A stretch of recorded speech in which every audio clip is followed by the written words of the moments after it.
Hi everyone, and welcome to this webinar. My name is Kristina Johansson, and I work at SIWI Swedish Waterhouse, and we're hosting this webinar today. And we have, together with Church of Sweden, been coordinating the cluster group on water and faith.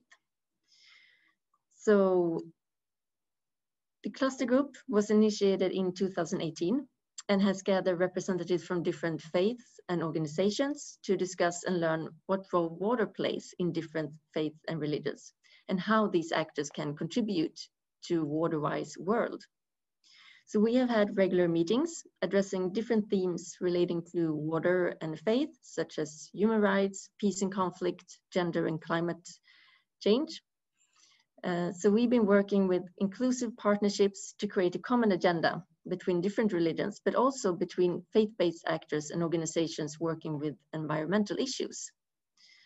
And because of these challenges that we are facing today with climate crisis and water crisis, this requires us to rethink our relationship to nature and how we value our resources and how we value water.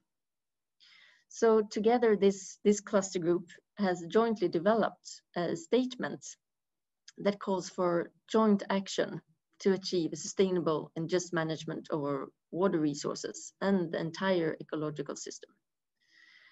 So it's this statement that we are launching today.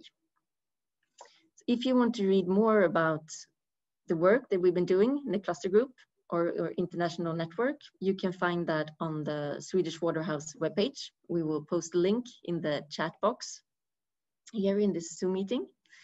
And there you can also find the Interfaith statement in both Swedish and English if you want to read it afterwards.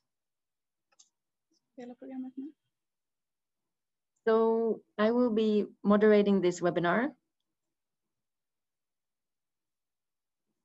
today, and hopefully, yes, now you can see the program and the agenda for the webinar.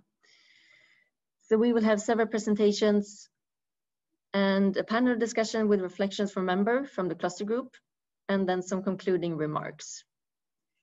So the cluster group originally planned to have an event launching this statement and organize a city walk during World Water Week, which is the big water conference that SIWI is organizing every year in August. But due to COVID-19, the events were canceled. So we are very happy to host this webinar instead, that we were able to launch the statement, but online.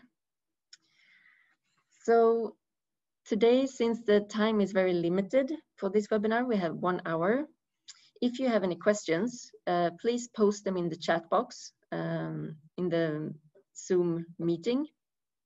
And if we don't have time to answer them during the meeting, either you can stay on a bit, or we will make sure that we save the questions and we can address them afterwards in written. So we will follow up with you. And I will also ask you to mute yourself when you're not speaking. But if you want to, you can keep your videos on so we get to see each other. Yes, I think that's it. I will now hand over to Henrik Grape from Church of Sweden and World Council of Churches to tell us more about this interfaith statement on water and faith. Over to you, Henrik. Thank you, Kristina. I think in times like this, it's hard to present something that we have worked on without going to what's happening in the world right now, because the last 7 months have shaken the world in a way that we didn't see coming a year ago. And when we did this cluster group work as well, the COVID-19 has forced community to deal with a pandemic that put vulnerable people at risk. Older people and people with underlying health problems are vulnerable, but also people with no social insurances or working in gig economy have seen their already small income gone away. These are among people with jobs that not allow them to work from home. They are all more vulnerable to COVID-19. A small invisible virus has put the economy of the world to a pause and thrown already vulnerable people into a more severe situation, not to mention all of those who lost their loved ones due to the virus. Now, if we think of the COVID-19 virus as a big challenge with a big impact on our daily life, we still seem to be in denial of the even greater and more severe crisis that's slowly growing a bit under the radar. Or not totally under the radar, but the severity of the challenge is not yet on the table, I would say. It's the overuse of the planet's resources. That involves climate change, biodiversity loss, water scarcity, and more. All these challenges need to be taken as serious as we are with the COVID-19. Probably we have to take it even more serious. We have to take a step back and ask ourselves as humanity what we are doing to our Mother Earth. How on earth have we gone so deaf and blind for the obvious fact that we treat the earth that we live on like something to consume for our own purposes? There is something rotten in the world today that blinds us and prevents us from listening.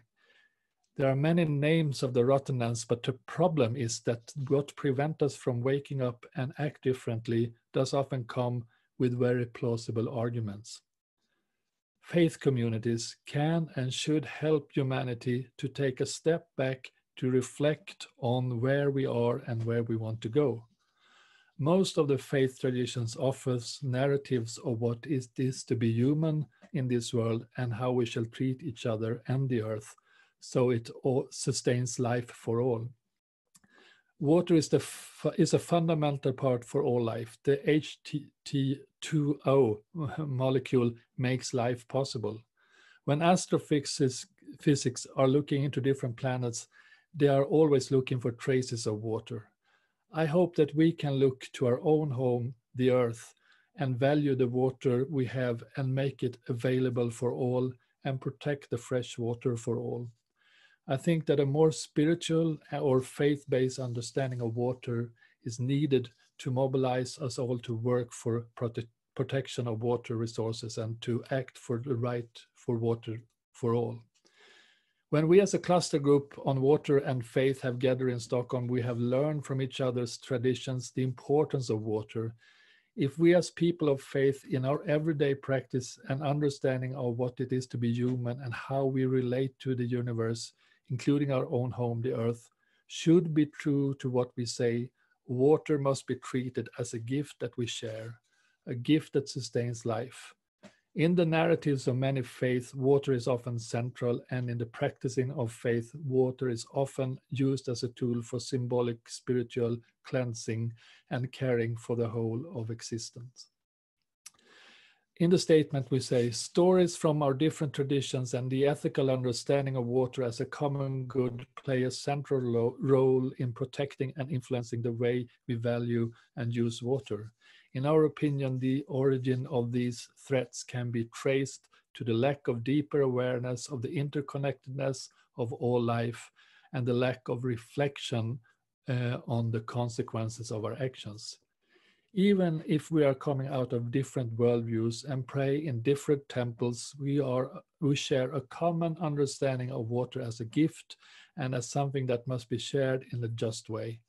In a world where with the dominant understanding of nature as a resource for humanity to use, a faith-based understanding of the interconnectedness of life can work as a corrective. And from a deeper understanding, we also long for actions to come to terms with the crisis we see today. As it said in a statement, our faith traditions call for joint action to foster awareness and work for a change of attitude to achieve a sustainable and just management of our water sources and the entire ecological system. This is actually a demand for a transition to a more just and sustainable future, motivated by our spiritual understanding of being human on planet Earth. The bullet points in our statement are motivated by our understanding of water and faith.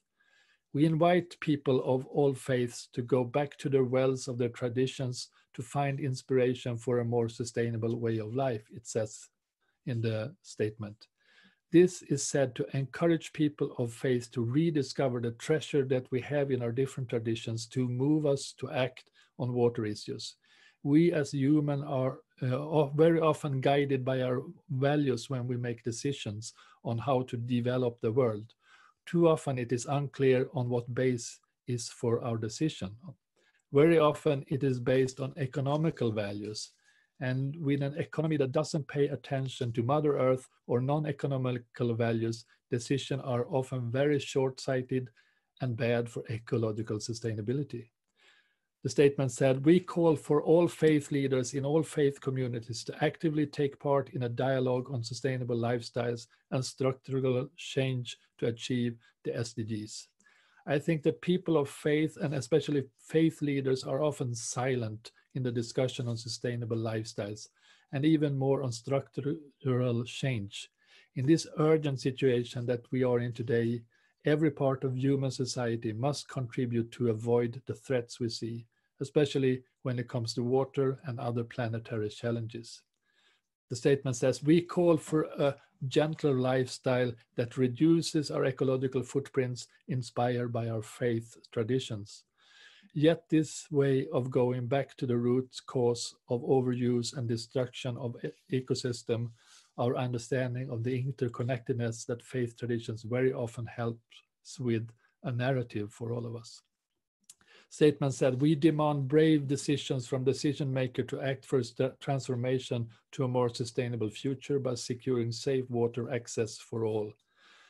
This is hard fact that we must back or push our leaders to take to account in a broader picture that so many spiritual tradition gives us."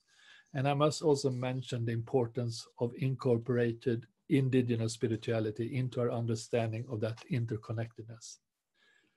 Last, the statement said, "We call upon decision makers and authorities to embrace faith-based actors as a resource and partner in all work for justice and sustainability. In a world where religion is something that many people around the world is identifying with sources for action to preserve and to share, water is lying there. About 80 or 85% of the world inhabitants consider themselves as being a part of a religious tradition. If we should have a sustainable decisions for the future, we need to involve people of faith in the discussion, not as kings of the decision, but as a voice that need to be in the big picture. This is where the values and the narratives, what it is to being a human, it lies there in our narratives. They give us a longer perspective in our narratives on life itself. They can guide us to an intergenerational just way forward. They tell us the stories to respect Mother Earth, to take our brothers and sisters that share the gift of life, to take their life seriously. From our ancestors' scriptures and traditions, we know that our common world is a gift and a loan.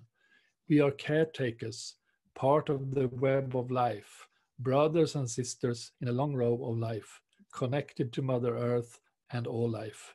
This perspective could lift our views and transform our world to a better place to live and share the gift of life." Thank you. Thank you so much, Henrik, for those inspiring words. I will now welcome Ben Mius, I hope I pronounced your last name correctly, from the Interfaith Rainforest Initiative and Religions for Peace, to give some insights on their interfaith work with rainforests. Over to you, Ben. Thank you, Christina. And the pronunciation was near to perfect, so thank you. Perhaps from my side, I would like to start by thanking the Stockholm International Water Institute for the invitation to Religions for Peace.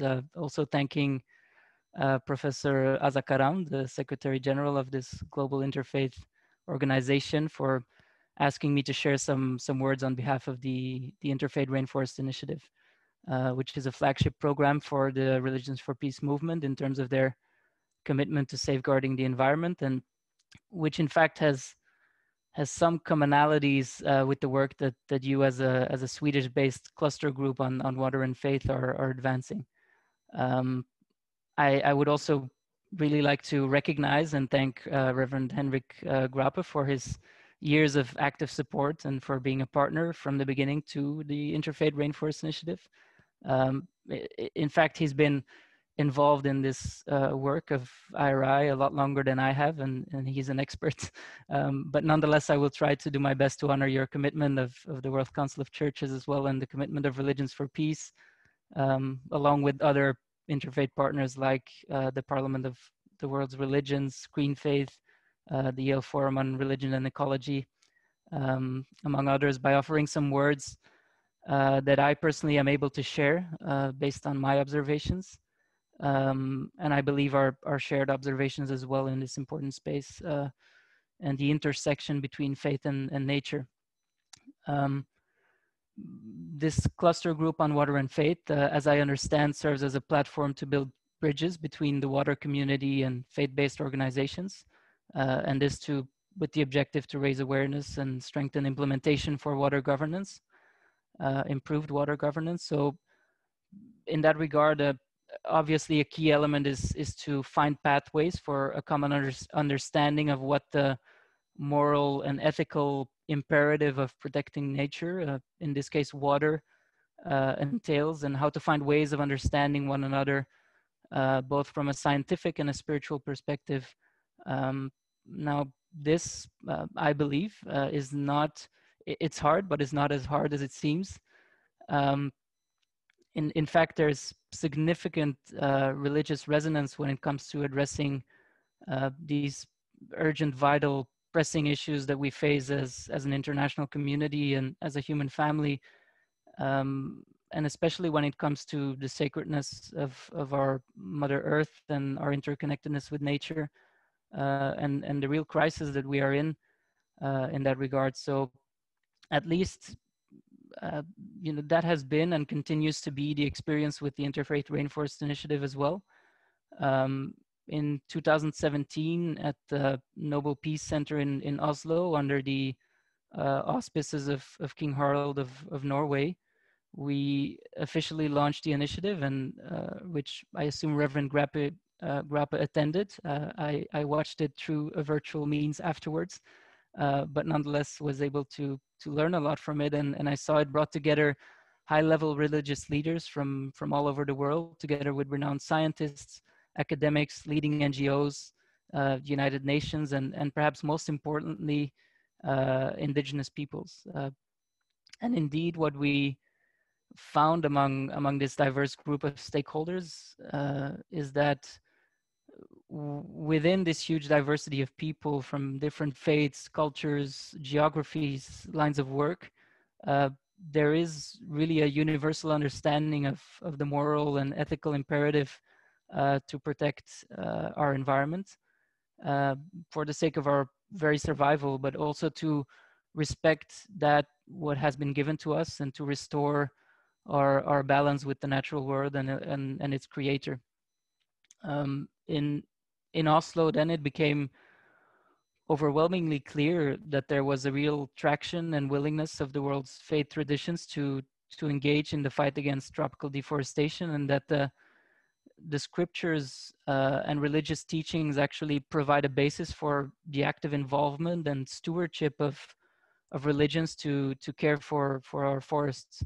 And surely beyond a doubt, there has to be a similar case to be made for water too. After all, and as Reverend Grappe highlighted so well, what could be more sacred than water, which is the very basis for life itself and to the whole of existence.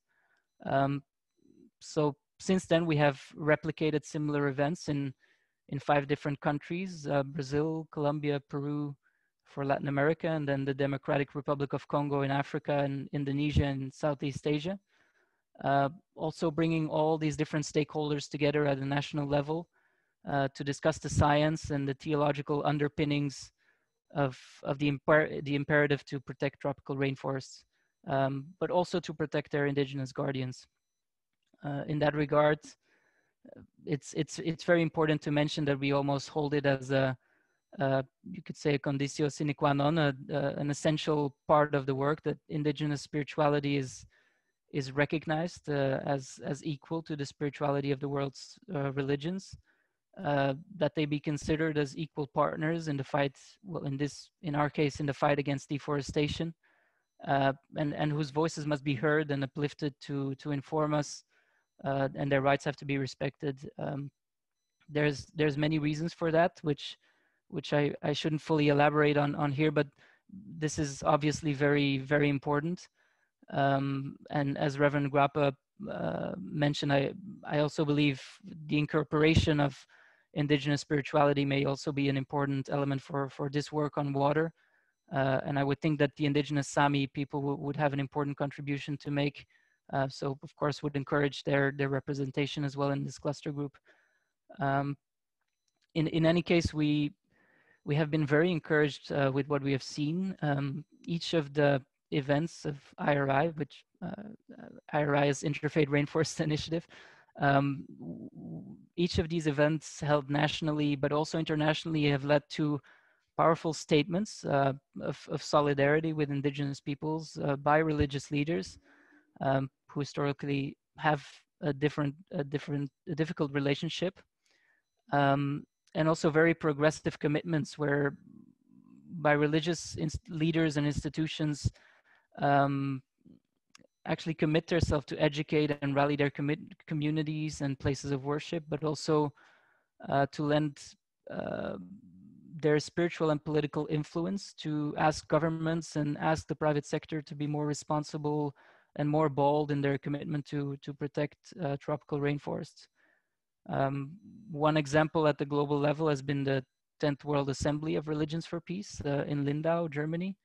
That was last August in 2019, where over 900 religious leaders representing around a billion religious peoples from all over the world endorsed the Faiths for Forest Declaration, which similarly to the joint statement that you are making today calls for a more sustainable, more conscious way of life, structural changes within religious communities, but also in society, and demanding strong and decisive actions by decision makers and also companies to, again, in our case, to stop deforestation and protect indigenous peoples.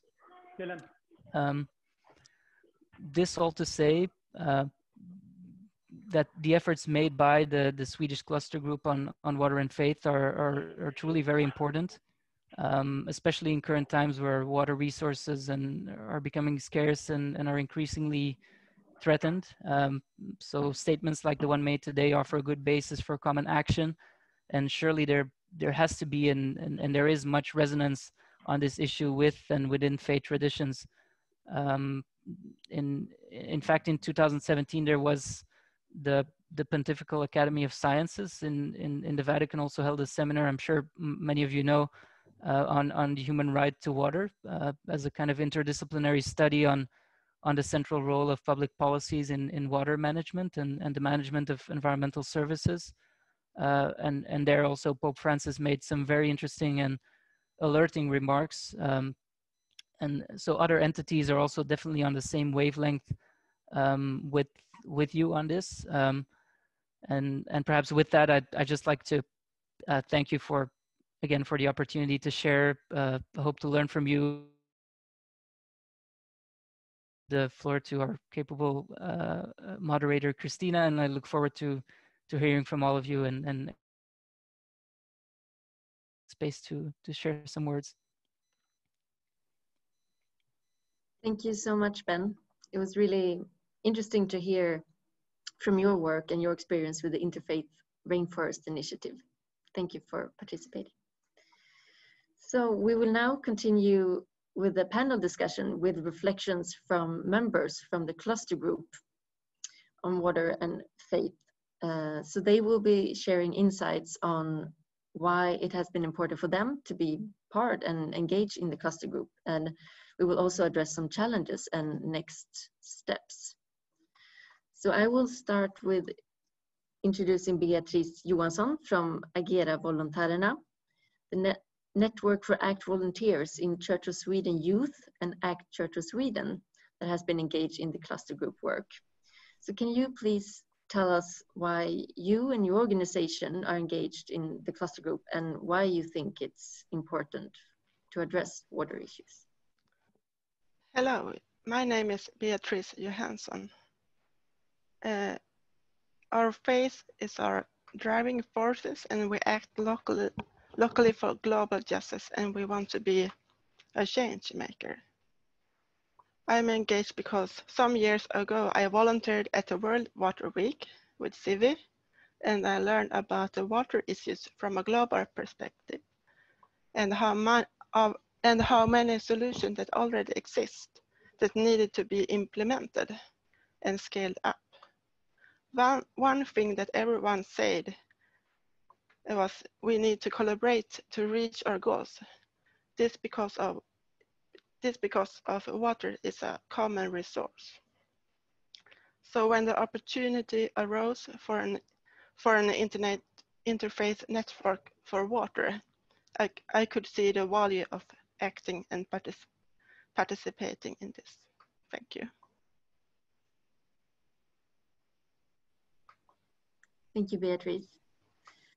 I will now turn to Trudy Fredriksson from Sveriges Buddhistiska gemenskap, which is the Swedish Buddhist community. So can you please share why water and environmental issues are important from the Buddhist perspective and for your community? Yes, thank you very much. Yes, the whole view of the Buddhist faith is that everything is interconnected. We all are part of a big family, like both the living beings, but also like the earth is our home. So wherever there is problems, we have to look at ourselves how we could do something to better the situation. And we are in the Buddhist community, like many associations of different countries. So we have been engaged already in like the interfaith work for many years, much about peace and like polarizing questions and the spiritual care and so on. But everything has to do with each other. So also like the ecological question and water has to do also how we can keep also a peace between each other and the way of thinking, how we connect and how we together can do things. So it is not just a few peoples or me and them or the other has to do things. If we want to change something, we have always to do our own part in it, like sometimes just in our own small environment, but also like in the situations we are, or in the kind of working situations we are. So it is so important for us to see also the connection between us faith organizations, like how we have the same kind of feeling that we want to have a deeper thought about both the inner change which has to happen within people, and also in order to have the outer change also to be happening. And then also together with the whole society, like the science and the governments and all institutions, we have all the wish to live happy and peacefully together and have also the resources in harmony. So that is very important for us to share with all of us and get also more connection and in being inspired by each other. We can have documents and we can have projects together, which then maybe also inspire other people. So that's very, in short, like why we also like to share the work of the ecology in common, but especially also the water, as it is so fundamental in all our lives. If that is all right, enough. Thank you, Trudy. Thank you for sharing. I will now turn to Yara Williamson from Uniting Church in Sweden, also been active in the cluster group work. And you're head of the international work. So please share with us your perspective on why you engage in global water issues and environmental issues. Yeah, thank you. And for those who are Swedish and don't know the Uniting Church, in Swedish we are Ekumeniakyrkan. We have very different names in different languages, which is difficult sometimes. I will start 52 years ago, I will share a picture with you, if I manage to do that. Yes, here it comes. And what you see here is the start of the project 1000 Wells for India in 52 years ago, where our missionaries, together with technicians from the Hindustani Covenant Church, developed a simple well to place in 1000 villages in India. In the end, it became a lot more than 1000. And this water pump developed into a very effective one, but simple and cheap. And it became to mean a lot for those villages, but it became also something which now is spread all over the world as the UNESCO India Mark II pump. I tried to change the picture, but I can't do that. Anyway, this put water on the map for the, at that time, Mission Covenant Church, today the Uniting Church. And many people became engaged, and we were supporting these projects in many ways. Since then, water is part of our international work. I mean, we work with reforestation in Congo. We work with ecological, sustainable ways of growing small-scale crops in the jungles of Thailand and in the rainforest of Nicaragua. And more those issues have become important, since if you do development work, water is essential for the people. But there is also this spiritual side. We work a lot with indigenous people in those countries, and we see that the view they have on our common resources, which we steward rather than own, this stewardship perspective is very biblical, and we base our faith on the Bible as a church. But somehow this stewardship we have lost during the Industrial Revolution in Europe, and we are finding that back in the last decennia, the last 20 years maybe. And the indigenous communities are helping us to see this perspective of stewardship. So we can learn a lot from those communities, as has been mentioned before. And water has a very deep spiritual meaning also in the Christian faith. So it's both practical, hands-on, and we need to continue that, but also as this spiritual meaning and the work with the idea of stewardship of our common resources. Thank you. Thank you so much for sharing this. Thank you. And many of us have this engagement and know how important it is to address these issues, but it might also be challenging sometimes. So now I will turn to Paula Grossman from the Jewish congregation here in Stockholm that has been engaged in the cluster group. And I will ask you, what do you see as main challenges for faith-based organizations or people, faith-based actors, and their engagement in issues related to water and environment? I was very pleased when the opportunity occurred to be a member of this cluster group. It was something that I had thought about a long time before, to engage and to seek common ground in values, as Henrik so well put it in his introduction. I think it's important to have faith-based values in order to act. I think if you have these values that are very deep in your respective belief, religion, you will also have more strength to do something.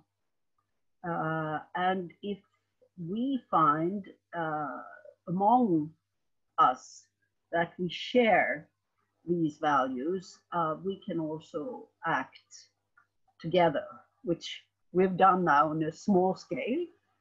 I hope it will continue. So we have started it with water, and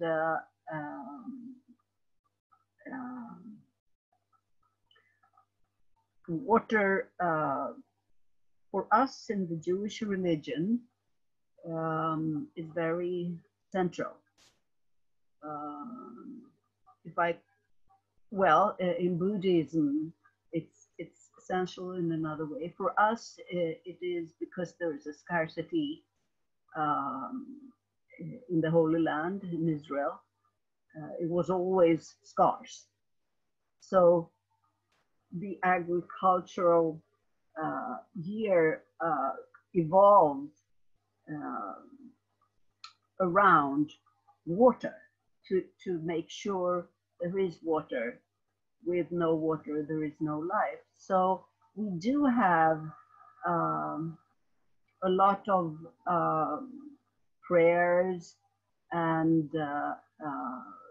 celebrations, and we are connected strongly to water. And I think water is a good basis for continued work for ecology and to a sustainable living. Yeah, that's about it. Thank you, Paula. Thank you. And now I will turn to Petter Jakobsson from the Swedish Mission Council to share your perspective on challenges for faith-based organizations' engagement. Thank you, Christina. I'm going to start with saying that religious actors are complicated creatures, and that's a challenge. And even if religious organizations or religious actors have a huge social impact in their actions, what they're involved in, they don't always use the regular rights-based language used in development business or on the development agenda, and that sometimes creates a confusion. So one challenge is that other secular actors must be religiously literate to get the most out of their cooperation with religious actors. If an organization wants to work together with religious actors, they must learn at least something about the language of religion, or as I call it, to be religious literate to get the most out of that cooperation. And also on the other side, religious actors are sometimes, I think, too eager to speak the language of development in aspiration to be professional or to talk the language of their back donor or whatever. And I would like to encourage religious actors to draw on their own spiritual and holistic language to really create that change they want to see. So my point was about religious language and the need for religious language. Thank you. Thank you, Petter. So I will ask you then a final question for all the panelists, looking a bit forward. Since we have this joint statement that we've been working on and that we're now launching, What are the next steps within your respective organizations, and what actions would you like to see? What would you like to see happen now? So I will start with Beatrice again from the ACT Church of Sweden network.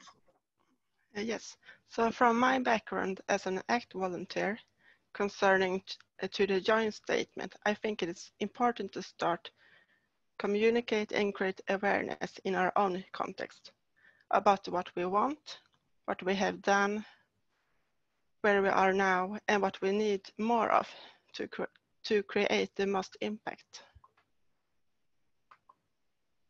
Just wait. I can share myself. We want to communicate and raise awareness about the interlinked connections of climate change and water and other global issues, the challenges and also the opportunities, and share best practice to inspire each other to take action. ACT volunteers have started to act locally. In the beginning of September, we hosted an educational webinar to address climate justice and the global goal 6, clean water and sanitation, and goal 14, life below water. We mobilized our own community and invited people from the Church of Sweden that shared stories from a national and international point of view. We also invited Christina from Swedish Waterhouse and one of the biggest environmental NGO in Sweden, the Swedish Society for Nature Conservation. They all shared insights on different aspects of our water resources and how it interlinked with other global issues such as gender equality, education, biodiversity, and sustainable cities and communities. Now we need to activate us to go from understanding and the implication to do something about it on different levels. For example, in our daily water consumption, we can collect data through tools such as water footprint analysis to monitor our water use and set up targets to reach. Finally, what we need to do more of is use our culture of faith and through art express our beliefs and values for water. We need to advocate and be part of campaign and collaborate with other interfaith network. For example, we can collaborate with the Swedish A World of Neighbors or the organization Together for Sweden. Thank you. Thank you, Beatrice. And it's really nice to hear that the youth network is really working with these issues and are engaged. So I will turn to Trudy from the Buddhist community. If you can share your thoughts on next steps and what actions you would like to see within this area. Yes, thank you very much. Of course, the statement is already a tool, of course, in order to communicate the work we have been doing. So this is also the work of spreading it in our own communities, but also within the Swedish Interfaith Council and the other ones on the local levels, regional levels, and so on, as an example of what already is going on, but also as a tool for dialogues on local levels and all what is going on. Actually, in the Swedish Interreligious Council, we have also the subject of ecology, good ecology, miljöarbete, as a topic in one of our working groups. So everything can be integrated in each other. We cannot just work on one place or the other. And also in the European level, we are also working on the ecology questions, and that also the water could be more highlighted, as it is a very, very big factor, of course, of pollution, or anyway of all what has to be cared of. And we have also had talks about village, or in Stockholm, to have a walk for the climate and for the water. Is already one going on in Interfaith Peace Forum, is doing it in the beginning of October, but also now in our faith and SIWI cluster group, we are also planning to do that maybe next year, because this year we could not manage to do it. So in different ways we can start to influence also, like on more the grassroots within our communities, and also showing that we as representatives of different faiths and institutions can work together. So at least also all world inhabitants can work together, not only one with his own group, but we can do things together as one big family. So that's well, something like that. Of course, there's so much things going on, and we can say, oh, this already I feel myself stronger in to be a part of the work. So we are also strengthening ourselves by working in these cluster groups. Thank you very much. Thank you so much for sharing, Trudy. Thank you. And I will now turn to Yara Williamson from Uniting Church in Sweden. Please share your next steps and what you would like to see happening. Thank you. Well, I think we are on the way in our international work. We will continue more and more to highlight environmental sustainability in different projects and to help our partners to work along that line. But we need also to see this landing in our local Swedish churches. Of course, many people talk about climate, but to make it practical, and also to motivate this from a theological point of view. Too often in Christianity, it has been said that our task is to save souls, and this world is not for the eternity, but in fact we have the biblical command to work as good stewards for this world, in this world, with this world.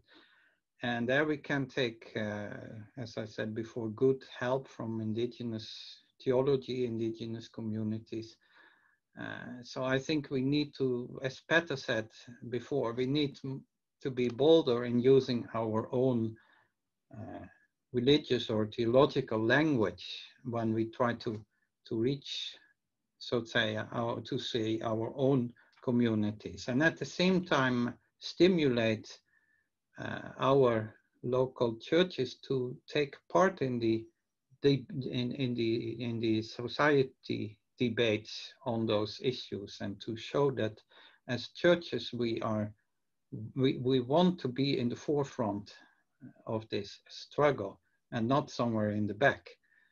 We should be together with our environmental organizations and indigenous communities. We should be in the forefront working for this. So we have a lot to do, and we do what we can together with others.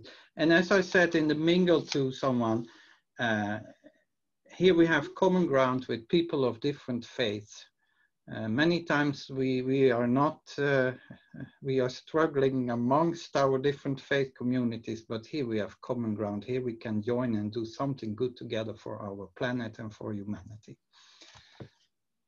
Thank you so much for that perspective and your reflections.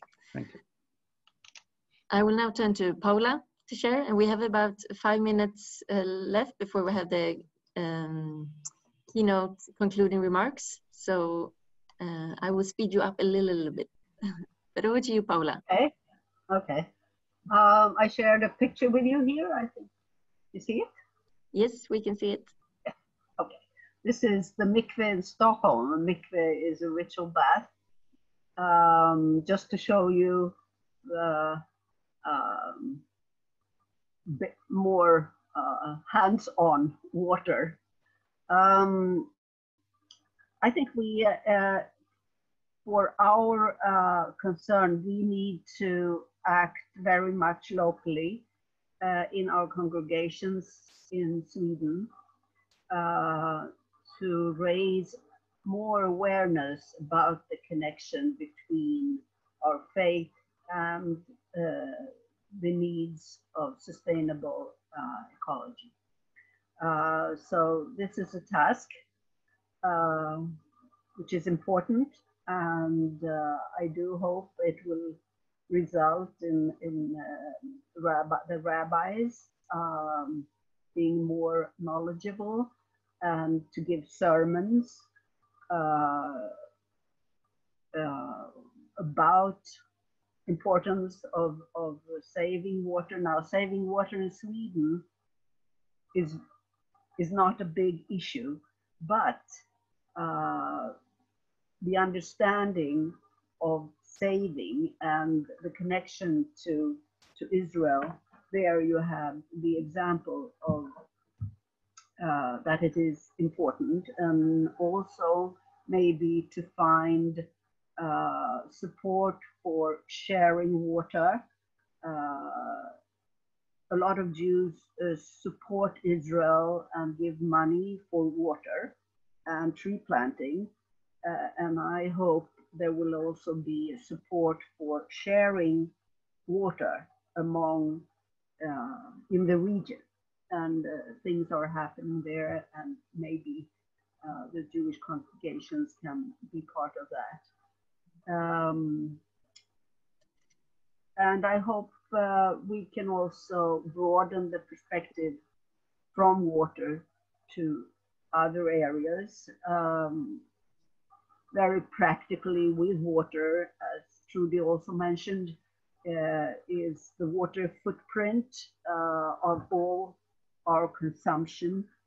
And I think this is something very concrete and basic that we can have in our different educational Jewish programs. Thank you. And also, just one more thing, I think it's important to connect to the network in the Jewish world, which there is already awareness. Thank you. Thank you, Paula. And now, Petter, I will give 1 minute to you to say what you would like to see, what type of actions you would see forward. I'll try to be very short. First, we continue to work with, we have about 30 some members in the Swedish Mission Council, faith-based organizations working all over the world in 80 plus countries. And we can see how they are moving on to working with climate issues more and more. What I'd like to see as a result of the statement we just launched is that decision makers take the added value of faith-based organizations into consideration more. Thank you. Perfect. That was short and sweet. Thank you. So thank you all for contributing and sharing your perspective and reflections from the cluster group. So we will now conclude the seminar or the webinar with some final remarks from Katarina Wiem, who is the director of SIWI Swedish Waterhouse and International Policy. So I give the word to you, Katarina. Thank you, Christina. And well, thank you to all of you today, but also these couple of years that we have been working with these issues, discussing them. I think also trying to bring attention to them in a way that's new and different. And there I also want to highlight the support and interest from SIDA that led to a fantastic day last year, Josephine and Ola, you're both here today, so thank you very much for that. I really hope that this softer orientation, looking at values, at faith, at spirituality, can further grow into becoming something that we actually talk about very seriously when we talk about the need to be conscious in protecting our environment, and of course, particularly water, because that is, you know, the mission for SIWI. The contributions today have been really valuable. I will really miss the fact that we have this group. And if we can think of ways together in which we could seek funding for continuation and bringing attention to water, perhaps it's easier to do, as Petter mentioned, through climate and a climate approach, because the climate change affects water so intensely. But I want the statement that the cluster group has created, we will be trying to push that to decision makers, as Petter wished, and hope to also engage some of you in trying to push this further. We will sit down and consider how this could be done in a more systematic way. But I also want to highlight that next year's theme for the water theme for the year, the theme for World Water Week, if we will have one, is going to be valuing water. And that is, of course, a key topic that doesn't only want to address the value of water from a financial and monetary perspective, but of course also from a moral, faith-based, spiritual perspective. And this will be a really good opportunity for us to see if we can continue this path together and even expand our group internationally, perhaps. So I'd like to keep that in mind, and Christina will always be a contact point for you to reach out to. And we will seek your support as the time comes, because we really need more signatories. We need to try to seek the same kind of engagement that the Interfaith Rainforest Initiative has created. And I want to end with a link there that, of course, it's you know, the rainforests are the lung of our planet in so many ways, but the rainforests also generate water. And as the rainforests disappear, the water in these enormous areas disappear. And we have at SIWI worked on the link between water, forests and landscapes for a long time. And we have are about to initiate an international training program that we hope is going to be transformative for local populations, and to actually look at how to restore these degraded lands. Because when forests are cut in general, then they're left like that. And that really, you know, how do you say, risks the water, the provision of water to communities in those areas. And that is one of the reasons that we are doing this international training program with the support of SIDA and the Swedish Forest Agency. We're doing a joint project. But that makes me think that perhaps we could even further the dialogue with the Interfaith Rainforest Initiative to actually talk about the role and importance of water to maintain the forests, but also to ensure the sustainability of the populations and communities in these degraded areas. But I'll end with saying thank you to all of you. Thank you so much, Christina and Henrik, for holding the flag for this topic high. And let's continue. It's been a lovely, lovely engagement. Thank you very much.